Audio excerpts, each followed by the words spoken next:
Sa affidavit ni Ramil Madriaga, nabanggit niya doon na siya ay nag-deliver ng isang duffel bag na may lamang 30 o 33 million pesos sa isang establishment doon sa Tomas Morato. At pagkakasabi pa nga niya doon, comedy bar daw po yun at doon nga daw dineliver niya yung pera at ito'y tinanggap daw ni Attorney Monsayak. So, sino ba si Atty. Monsayak? Ito po yung spokesperson ni BP Sara doon sa DepEd. Ngayon, umalma po yung may-ari ng establishment na kung saan binanggit nga ni Ramil Madriaga na nag-deliver daw siya ng pera doon at sinasabi rin yun na parang ginagamit yung lugar na yun ng mga supporter ni BP Sara. So, yung may-ari po mismo, yung asawa, isang abogado, pinasinungalingan po yung kwento ni Ramil Madriaga. So, hindi pa po kumikilos dito yung mga defense lawyer ni BP Sara sa impeachment. Pero, unti-unti na pong nasisira yung kanilang script. So, imbis na makatulong si Ramil Madriaga ay talagang totoo yung sinasabi ni Attorney Paulo Panelo na itong si Ramil Madriaga ang magiging weakest link dito sa impeachment ni Vice President Sara Duterte. So ano ba itong sinasabi natin na kasinungalingan ni Ramil Madriaga na binuko nung may-ari ng isang establishment na nabanggit niya sa kanyang affidavit. So ito panoorin po natin at kumbaga buksan po natin ang ating pandinig para mas maintindihan natin yung mga detalye doon sa kanyang statement. So ito panoorin po natin, pero syempre bago ang lahat, kung hindi ka pa nakasubscribe sa Makapili TV, baka naman pwedeng pakipindot po muna yung subscribe button at the same time palike na rin po ng video, wala naman pong bayad yan, kaya pindot na. So ito panoorin po natin. Madam Chair. Annex H, please. Na pala ang probing question. Ito po, Ginoong Monsayak, ano po itong litrato po na ito? It appears to be a certificate to Attorney Reynold Monsayak. Opo sir, meron po kaming 15 nabigyan ng ganyan. Isa po si Attorney Reynold Bonsaya kasi yung effort po niya sa Easy Pilipinas.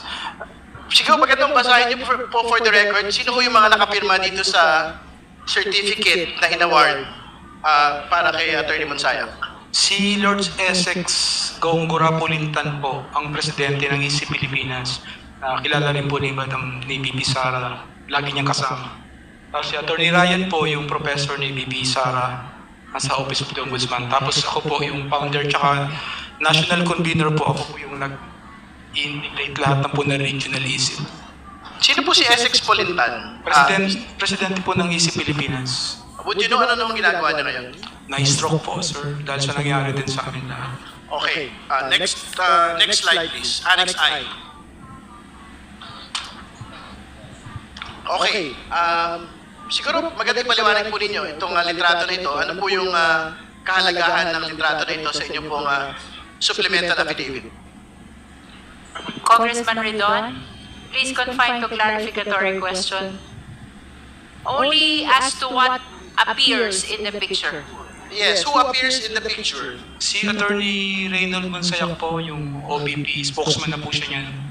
Tsaka si Attorney Ryan kilala po, Office of the Ombudsman. Ano po yung hawak ni Attorney Monsayak dyan? Ayan po yung pinirmahan ko sir, pinagawa ko sa sekretary ko.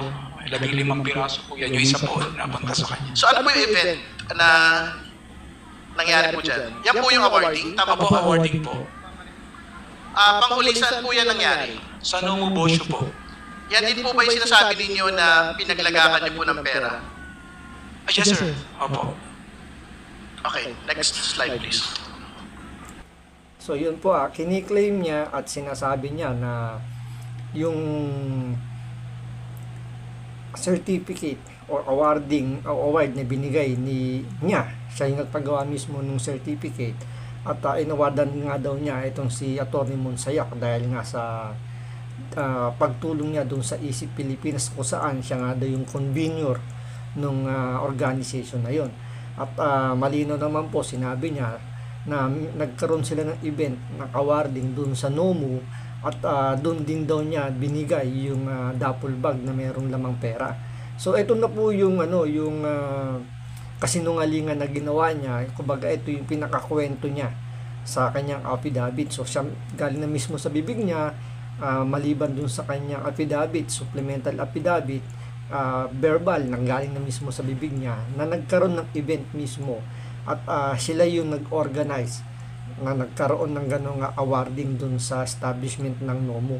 Kaya ito po yung naging sagot o paglilinaw po ng may-ari o asawa ng may-ari ng NOMO na establishment na sinasabi niya pinagdausan ng event, at the same time doon daw niya dinala yung pera. So isa rin po siyang abogado at pinasisinungalingan niya po yung mga sinabi ni Ramil Madriaga. So ito, pakinggan po natin. Magandang hapon po sa inyong lahat. Gusto ko lang pong mag-react dito po sa allegation ni Madriaga na nagdala siya ng duffel bag na may lamang pera sa NOMO. Now, bakit kailangan kong mag-react? Kasi po yung NOMO, ang may-ari niya yung asawa ko So, na-implicate kami. Ang dami yung mga message na natatanggap. Kesyo, pinapakain daw niya kami sa pamilya namin galing sa duffel bag. Meron pa makapunta daw ng NOMO, baka maambunan daw ng pera. So, I'd like to clarify kasi wala naman kaming kinalaman dito. Again, with So it means hindi lang si VP Sara dito ang sinisira ni Ramil Madriaga, pati na rin po yung mga wala namang kinalaman sa kanilang script, kung saan nga yung inaakusahan nga nila si VP Sara na corrupt, kung ano yung mga mga aligasyon nila para lang magamit para ma-impeach si Sara Duterte. So hindi pa po kumikilos dito yung defense lawyer o yung mga defense team ni VP Sara. Meron na pong nag-debunk, meron na nagpapasinungaling dito sa mga pinagkikwento ni Ramil Madriaga. with respect to other allegations, I couldn't care less because I have no personal knowledge about those. Dito lang kailangan kong linawin talaga. Una sa lahat, gusto ko pong ipakita po yung itsura po ng NOMO para ma-appreciate nyo. Ang NOMO po sa tapat mismo ng Tomas Morato. So, busy street po yan. Wala kami sa looban, kagaya ng ibang mga tagong establishmento. So, pagpasok nyo pa lang sa NOMO, makikita nyo sa video, napakaliit ng first floor namin. Mga 20 square meters lang yan Diba nakita nyo nga yung mga kahan ng bote ng beer, sa labas na nga lang inilagay. So kung maliit yan, di lalo lang po mas maliit din yung second floor namin. So ganun din kalakihan, makikita nyo yung picture. So ginagamit namin pareho yan. Doon po sa affidavit na original ni Madriaga, ang sabi niya, di ho ba pinadala daw ni Atty. Monsayak yung duffel bag doon sa taas sa opisina. So nagkapali po siya doon, halatang hindi siya nakapunta sa NOMO. Sa liit ng NOMO, wala ho kaming opisina, hindi kami medium-sized bar na kagaya ng iniisip niya. Ang itsura po ng NOMO sa taas ganito, tingnan nyo po. Pag akyat nyo po dito sa video, sa kanan, yan na po yung pinakakainan namin. Sa kabilang side naman po, makikita nyo po, may maliit kami na CR kasi nga maliit lang kami. At sa katabi niyan, may napakaliit din kami na stock room. Diyan namin nilalagay yung mga delata, yung mga soft drink at beer. At yun namang mga kahan na malalaki, doon na lang sa labas. So, sana po maging malinaw yan. Wala kaming office. Pero maganda, binago niya yung statement niya, di ba? Ang sabi niya, umakyat lang daw siya sa taas, sinalubong siya ng tao na galing sa kwarto. So ito po yung itsura ng hagdanan namin. Tignan nyo, napakakipot, napaka-uncomfortable niyan. Pangalawa, di ba, sabi niya may sumalubong sa kanyang galing sa kwarto. Wala nga kaming kwarto, nakita niya stock room, meron kami. Ngayon yung mga pilosopo sasabihin, di attorney, malay mo yung kwarto, ibig niya sabihin stock room. Hindi po posible yon. Alam niyo kung bakit? Yung Supreme Court po sa jurisprudence natin, meron tayong doctrine of human experience na ang ibig sabihin, based on human experience, lahat ng taong makakakita nun, hindi mo tatawagin kwarto yon. Automatic sasabihin mo, stock room yan. So, kailangan So dito nadali siya rito dahil hindi siguro alam ni Ramil Madriaga na yung may-ari ng establishment abogado. So ano pa rito, nagamitan ba sila ng jurisprudence? So yung katangahan ni Ramil Madriaga sinusuportahan ng ibang mga netizen na alam naman natin na hindi naman pwede nating ikaila na talagang meron namang mga ayaw kay Sara Duterte at meron din na may gusto. So pero ang punto kasi rito, yung katangahan ni Ramil Madriaga, kahit alam nilang katangahan, sinasakyan nila. Diba? Kasi kung logic ang pag-uusapan, tama yung sinasabi dito ni attorney, yung mukhang hindi alam ni Ramil Madriaga yung itsura ng establishment, gumawa lang ng kwento, tapos biglang binago niya yung yung narrative ng kwento niya na yun nga sinalubong na lang daw dahil siguro natunugan or may nagbigay ng info sa kanya na mukhang yun nga na impossible yung kwento niya kaya binago. So doon pa lang kung dadalhin na talaga yan sa proper forum, talagang magkakaroon ng cross-examination, talaga hindi na uubra itong si Ramil Madriaga at dudurugin siya ng defense team ni BP Sara. Dito pa nga lang, hindi pa to cross-examination, ito pa lang pinasisinungalingan pa lang ng mga concerned na individual or person yung kwento niya. Makikita mo na talagang puro mali o puro kasinungalingan yung sinasabi nito ni Madriaga. So, kailangan malinawan po natin yan, ha? So, ngayon, iniisip ko na lang, bakit niya ginamit yung NOMO? Bakit yun ang sinabi niya na nagdala siya ng pera ron? Medyo may duda ako. Again, speculation ito, ha? Kasi nung nag-testify siya, di ba, nagpakita siya ng picture sa NOMO na magkasama si Atty. Kilala at si Atty. Monsayak na may hawak silang plaque na galing sa grupo niya na isip. Other than that picture, wala na siya may papakitang ebidensya, may kaugnayan siya kay Atty. Monsayak, di ba? Marami siya kay Atty. Kilala. So dahil paninindigan niya yung picture na yon, pinanindigan niya na rin yung lugar. Na which is actually weird. Sabi niya may awarding ceremony ron. Wala kami awarding ceremony. Meron kaming mini show doon. Para nagpa-picture lang yata sila dahil may dinalang plaque. Yun na nga yung problema eh. Isipin mo, base sa kwento niya, nagpunta siya at nagdala ng duffel bag kung kailan kami merong event. Diba siya nga nagsabi, comedy bar, hindi naman kami comedy bar eh. Maisip mo na comedy bar na yon kasi nung time na yon may show kami. So sinong gago na magdadala ng duffel bag sa isang lugar na maraming tao may show? Tsaka di ba ang weird, hahatid mo yung maleta sa taas para lang ibaba uli? Ba't hindi na lang nila diniretso sa kotse o dalhin sa... Hindi po weird yung attorney, tanga lang po talaga yun. Kasi tama nga naman, nandun ka na sa taas eh. Bakit mo pa iyakat uli yung duffel bag? At the same time, talagang hindi niya alam kung ano yung nangyayari. So, kiniklaim na merong comedy bar yun, pero hindi naman pala. So, doon pa lang, gumagawa lang ng kwento. Dalhin sa ibang safe houses na kagaya ng ginagawa ng mga ordinaryong bagman. So sana po maging malinaw yung mga bagay na yan, ha. Tsaka gusto ko din palang linawin yung mga lumalabas na parang tambayan daw to ng mga tao ni Sara Duterte. Hindi po totoo yan. Ang nakapunta lang po talaga dyan si Reynold Monsayak at si Atty. Kilala. Si Atty. Kilala po lagi nakakapunta kasi kasama yan ng grupo naming Insanity.